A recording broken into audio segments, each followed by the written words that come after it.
àṣe-ìṣe-túnṣe, àṣe-ìṣe-túnṣe, bó ti ṣe yìí tán kó tún ṣe mí sí. àṣe-ìṣe-túnṣe Àbẹ̀jẹ́, àṣe-ìṣe-túnṣe Ọmọlátúnjí, àṣe-ìṣe-túnṣe, bó ti ṣe yìí tán kó tún ṣe mí sí. àṣe-ìṣe-túnṣe.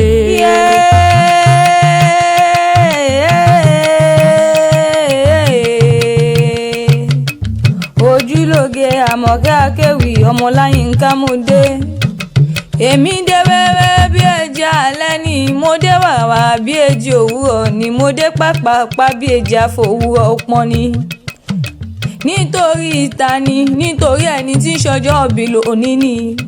Alájà Mọ́ríàmọ̀ gbéra nílẹ̀ Òdìdé Ọmọdásọ́lá ooo.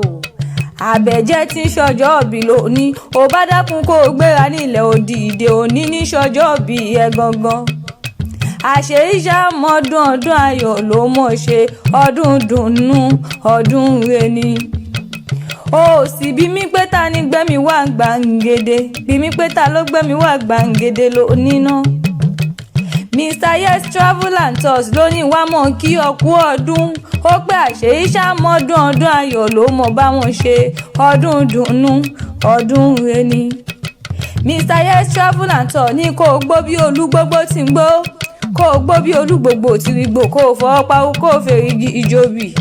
Ó ní Ojúlóge Àmọ̀kẹ́ Akéwì ò bá dákun kó o bá ń lọ kálàjà Mọ́ríàmọ̀ Ọmọdásọ́lá Àbẹ̀jẹ́ tí ń ṣọjọ́ ìbí lónìí. Ọmọlátúnjí Táíwò ó ní ọ̀rẹ́ bí ọmọ ìyá mi ni, àrídùnnú mi ni, ìfẹ́ ayé mi ni, mo rẹ́ni kejì mi ní ṣọdún ooo. Ọ̀rẹ́ bí ọmọ ìyá mi ní ṣọdún, dákun bá ń gbéra lọlé àwọn bàbá tó bí i lọ́mọ, bá ń lọ kíkú ọdún òní ní ṣọjọ́ bí ẹ ò jàre. Bí n bá lówó bí n bá fún lówó wá tán, bí mo sì láṣọ bí n fún láṣọ, aṣọ àdògbò nílé ayé. Àmọ́ ní ní ṣọjọ́ bí ọmọ Ọmọlátúnjí, ọmọ Táíwò sì dákun lọ bá ń kíkú ọdún. Ọmọ èjì ará ìsokùn ẹdún jọ bí àgbórígì rétérété. ọkọ ń bá bèjì ló wọlé tọ́ mi wá. ọ̀bẹ kìsì bẹ́kẹ́ṣẹ́ ó fẹsẹ̀ méjèèjì bẹ́ sílẹ̀ alákìsà, ó sọ wọ́n dò nígbà aṣọ ni. Mọ́ríàmọ̀ máa gbọ́ kíní ọ̀hún lẹ́nu mi, Ọmọdásọ́lá Àbẹ̀jẹ́. àṣe-ìṣàmọ́dún kó o gbó bí olúgbógbó tí ń gbó, kó o gbó bí olúgbògbò tí ń gbò, kó o fọwọ́ pawú kó o fèrè ìjòbí lọ́lọ́ ọlọ́mú ọ̀gá. Alájà Mọ́ríyá òkú ọdún ooo. Ṣẹ̀kẹ̀rẹ̀ ibà wọn náà dé ìbànújẹ́ onímọ̀ ìbànújẹ́ láéláé. Mo pé mọ̀já ta mọ̀ jẹjẹ onífilẹ̀ ẹ̀ ṣe bùgbé lọ́lẹ̀ Elédùmarè ọba dání wáyé. Ṣèbí bọ́dún bá ti dé ilá mọ̀ọ́sọ lógún, ikọ̀ á sì mọ̀ọ́sọ lọ́gbọ̀n ni. Ó ti wá ṣe tọdún ọdún èyí náà, wàá tún ṣe tẹ̀mí sí towó tọmọ. Àìkú tí ń ṣe baálẹ̀ ọ̀rọ̀ lọ́lẹ̀ Elédùmarè. Orí àṣe-ìṣàmọ́dún ọdún rẹ ló mọ̀ ṣe. Mr. Yes Travel and Tours ló ní wá mọ̀ kí ọ, ó wá ní gbéra kí n mọ̀ relé àwọn bàbá tó bí ọlọ́mọ gangan. Èmi wá mo rí kí àwọn bàbá ẹ, mo ṣetán mo fẹ́ mọ̀ kí ọ lógún. Àmọ̀kẹ́ mo ṣetán mo fẹ́ mọ̀ kí ọ lọ́gbọ̀n. Àbẹ̀jẹ́ wá mọ̀ gbọ́ kíní ọ̀hún lẹ́nu mi. Alájà Mọ́ríyá Mr. Yes Travel and Tours ló ní wá mọ̀ kí ọ. Ilé àwọn bàbá tó bí ọlọ́mọ mo wà yìí ná. Ọmọ Ọ̀yọ́ Aláàfin Òjó Pàṣẹkẹrẹ ọmọ Àtìbà. Ìlú Adéyẹmí Àtàndá ooo. Ọmọ alówó lòdù, olódù owó, alówó lòdù bí ìyèrè ni wọ́n kí yín nílé bàbá tó bí ọlọ́mọ gangan. Mo ní ń bá bàbá yín délé kí n tó padà láyìn Adéyẹmí. Bàbá ẹ̀yìn Adéyẹmí o Jagunlabi tí ń lalẹ̀ lẹ́yìn títún là níwájú. Ikú bàbá yèyé bá mi aláṣẹ ìkejì òrìṣà. Ọmọ ikú tí kò gbọdọ̀ pànìyàn, ọmọ àrùn táwọn ò gbọdọ̀ ṣe, ọmọ òfò tó fò gbọdọ̀ ṣe. Àbẹ̀jẹ́ o Ọmọdásọ́lá mọ̀ gbọ́ kíní ọ̀hún lẹ́nu mi ò Pàṣẹkẹrẹ ọdẹ ọmọ Àtìbà. Adéyẹmí ọmọ Olúkú ewu Láìwọlá ọmọ Olúkú ewu báàmì ẹ̀yìn Àtàndá l'Aláàfin Ọ̀yọ́ kúkú jẹ́ ọmọ Abíọ́dún tó bímọ mẹ́ta tí gbogbo mẹ́tẹ̀ẹ̀ta òun jọba ni.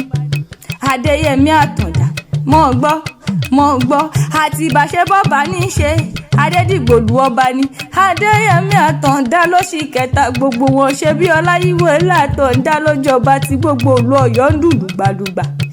Àbẹ́ẹ̀rí pé Aláàfin ò ní bímọ kí wọ́n má máa lówó kí wọ́n má máa lọ́lá. Ẹ̀ ń lówó nílé àwọn bàbá tó bí yín lọ́mọ ni. Èèyàn tó bá nóhùn yóò wá bá ìlú Ọ̀yọ́ jẹ́. Ajíṣe bí Ọ̀yọ́ làwọn rí ìran bàbá ẹ̀yìn ò lè ṣe bí ẹnì kọ̀ọ̀kan. Àtàndá l'Aláàfin Ọ̀yọ́ jẹ́ ọmọ àjòwú yọkọ lẹ́nu àbìlà tó lẹ́yìn ni wọ́n ń kí yín nílé bàbá tó bí ọlọ́mọ. Ìlú tí wọ́n ti ní kí olówó gbowó kí wọ́n ò fọ́ ó sọ tọwọ́ ẹnu ni ṣé kó lè bá dìjà kó lè bá dápọn kí ọba aládé lè róhun jẹ ni.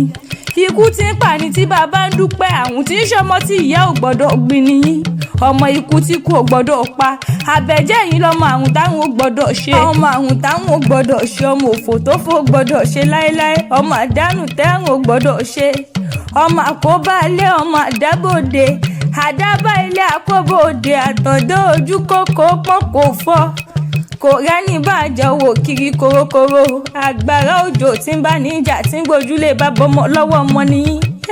Aláàfin Ọ̀yọ́ tó bímọ mẹ́ta tí gbogbo wọn jọba nílé bàbá tó bí ọlọ́mọ. Àṣeyísàmọ́ ọdún ayọ̀ ló mọ̀ ṣe ọdún dùnú ọdún reni. Alájà Mọ́ríyá òkú ọdún òkú ìyẹ̀dùn kórìjẹ́ òpẹ́. Mr. Yes and Travel Tours ló gbé wá bí. Mr. Yes and Travel Tours ló ní wá mọ́ kí ọ lógúnlógún ló ní mọ́ kí ọ lọ́gbọ̀n. Ó pa Àṣeyísàmọ́ ọdún re ló mọ̀ báwọn ṣe nílé ayé. Kó o wá gbọ́ bí olúgbogbo tí ń gbọ́ kó o gbọ́ bí olúgbogbo tí ń gbò kó o fọwọ́ pawú kó o fèrè igi ìjòbì. Alájà Mẹ́ríàmù Ọmọdáṣọ́lá Àbẹ̀jẹ́ Ọmọlátúnjí Táíwò Mr. Yes Travel and Tours ló ní ìmọ̀ kí ọ ó ní ìmọ̀ kí ọ ọ̀rẹ́ mi tí ṣọjọ́ òbí ló ní àrídùnnú mi ọ̀rẹ́ bí ọmọ ìyá mi ni kórìjọ ṣọ̀pọ̀lọpọ̀ ọdún láyé ọkọ oníkú mọ́ ọ lórí ọmọ òsì níkú mọ́ ọ lọ́wọ́ ó ti wá ṣe tọdún ọdún èyí ohun gbogbo wa a ó jọ ṣe tẹ̀mí sí towó tọmọ lọ́lẹ̀ Elédùmarè.